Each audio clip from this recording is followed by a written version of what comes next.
നിലമ്പൂർ തെരഞ്ഞെടുപ്പിൽ വിജയത്തിന് പിന്നാലെ ആത്മവിശ്വാസത്തോടെയുള്ള പ്രതികരണവുമായി പ്രതിപക്ഷ നേതാവ് വി.ഡി. സതീശൻ. യു.ഡി.എഫ് ഒറ്റക്കെട്ടായി നേടിയ വിജയമാണ് നിലമ്പൂരിലേത് എന്നാണ് സതീശൻ പറഞ്ഞത്. നിലമ്പൂരിൽ ആര്യടൻ ഷൗക്കത്ത് ജയിച്ചതിന് പിന്നാലെ നടത്തിയ വാർത്താ സമ്മേളനത്തിലാണ് സതീശന്റെ നിർണായക പ്രതികരണം.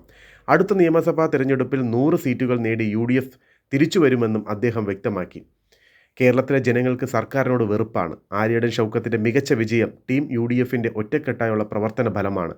2026 നടക്കാനിരിക്കുന്ന തെരഞ്ഞെടുപ്പിൽ യു.ഡി.എഫിൻ്റെ തിരിച്ചുവരവിന് വേണ്ടിയുള്ള ഇന്ധനമാണ് നിലമ്പൂരിലെ ജനങ്ങൾ നൽകിയത്. 5 ഇരട്ടി വോട്ടിനാണ് നിലമ്പൂർ മണ്ഡലം പിടിച്ചെടുത്തതെന്നും സതീശൻ ചൂണ്ടിക്കാട്ടി. നിലമ്പൂരിലെ ജനങ്ങൾക്ക് എങ്ങനെ നന്ദി പറയണമെന്നറിയില്ല. ഹൃദയപൂർവ്വം പ്രവർത്തകരോടും നേതാക്കളോടും നന്ദി പറയുകയാണ്.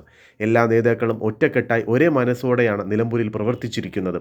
യു.ഡി.എഫ് ഇങ്ങനെ പ്രവർത്തിച്ചാൽ ഇനിയും കൂടുതൽ കാര്യങ്ങൾ നേടാനാകുമെന്ന് ഉറപ്പാണ്. ജനങ്ങളുടെ വിശ്വാസം ഞങ്ങൾ സംരക്ഷിക്കും, സതീശൻ പറഞ്ഞു. യു.ഡി.എഫിൻ്റെ വോട്ട് എങ്ങോട്ടും പോയിട്ടില്ല. എൽ.ഡി.എഫിന് നിലമ്പൂരിൽ 16,000 വോട്ടുകളാണ് നഷ്ടമായത്. യു.ഡി.എഫ് ശക്തിപ്പെട്ടു എന്നതിൻ്റെ തെളിവാണ് ഈ വിജയമെന്നും സതീശൻ പറയുന്നു. തിരഞ്ഞെടുപ്പ് വിജയത്തിന് പിന്നാലെ പി.വി. അൻവർ വിഷയത്തിൽ നിലപാട് വ്യക്തമാക്കാൻ വി.ഡി. സതീശൻ വിസമ്മതിച്ചു എന്നതും ശ്രദ്ധേയമായ കാര്യമാണ്. പി.വി. അൻവർ വിഷയം ചർച്ച ചെയ്യേണ്ട സമയം ഇതല്ലെന്നും താൻ ഒറ്റയ്ക്ക് ഒരു തീരുമാനവും എടുത്തിട്ടില്ലെന്നും വി.ഡി. സതീശൻ വ്യക്തമാക്കി. പി.വി. അൻവറിൻ്റെ കാര്യത്തിൽ തീരുമാനം പറയില്ലെന്നും അദ്ദേഹം എടുത്തു പറഞ്ഞു. മണ്ഡലത്തിൽ 3ാം തവണ ജനവിധി തേടിയ അൻവർ 10,000-ൽ അധികം വോട്ടുകളുമായി ശക്തമായ പ്രകടനം കാഴ്ചവെച്ചിരുന്നു. അതേസമയം ആര്യടൻ ഷൗക്കത്തിൻ്റെ വിജയത്തോടെ വി.ഡി. സതീശൻ തല ഉയർത്തി നിൽക്കുകയാണ് അണികൾക്കും മറ്റ് നേതാക്കൾക്കും മുന്നിൽ. നേരത്തെ അൻവറിനെ അടുപ്പിക്കാത്തതിലും സഖ്യസാധ്യതകൾ ഇല്ലാതാക്കിയതിലും സതീശനെതിരെ കടുത്ത വിമർശനം ഉയർന്നിരുന്നു. അൻവർ സ്വതന്ത്ര സ്ഥാനാർത്ഥിയായി മത്സരിക്കുക കൂടി ചെയ്തതോടെ ഈ വിമർശനം ശക്തമായി. എന്നാൽ ഇതിനെയൊക്കെ കാറ്റിൽ പറത്തിക്കൊണ്ടാണ് യു.ഡി.എഫ് മണ്ഡലം പിടിച്ചെടുത്തത്. അതും അൻവർ ഇത്രയധികം വോട്ടുകൾ നേടിയിട്ടും യു.ഡി.എഫിൻ്റെ ഉജ്ജ്വല ജയം തടയാൻ സാധിച്ചില്ലെന്നത് സതീശനെ സംബന്ധിച്ച് ആശ്വാസകരമായ കാര്യമാണ്.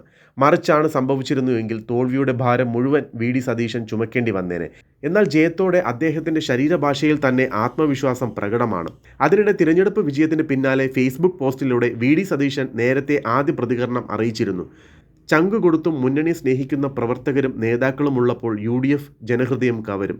ഇത് യു.ഡി.എഫ് ആണ്. ഒറ്റ പാർട്ടിയെപ്പോലെ പ്രവർത്തിക്കുന്ന ഐക്യജനാധിപത്യ മുന്നണി 2026 യു.ഡി.എഫ് കൊടുങ്കാറ്റ് പോലെ തിരിച്ചുവരും എന്നായിരുന്നു പോസ്റ്റിൽ പറഞ്ഞിരുന്നത്.